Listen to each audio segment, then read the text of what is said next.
இது ஒரு தலைவனுக்கான குவாலிட்டியே கிடையாது. இதை எப்படி ஏத்துக்க முடியும்?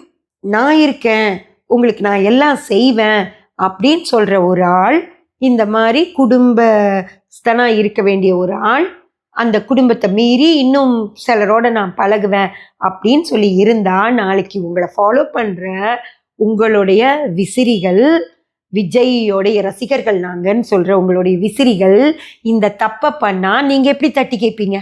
ஒரு தலைவர் அப்படின்னா நான் சரியா இருக்கணும்.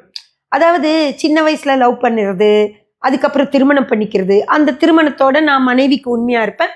சின்ன வயசுல நான் லவ் பண்ண, ஆமா வயசு காலத்துல எல்லாம் தான் பண்ணேன். ஆனா இன்னைக்கு அப்படி இல்லை. இன்னைக்கு நான் என் மனைவிக்காகவும் என் குழந்தைகளுக்காகவும் குடும்பத்துக்காகவும் தான் நான் வாழ்றேன்னு சொன்னா அது நியாயம். இன்னைக்கு இதெல்லாம் வந்ததுக்கு அப்புறம், உங்களை நம்பி ஒரு மனைவி வந்ததுக்கு அப்புறம், உங்களுக்காக 2 குழந்தைங்க பிறந்ததுக்கு அப்புறமா நான் இன்னொரு பொண்ணோட நான் வாழ்வேன் அப்படின்னா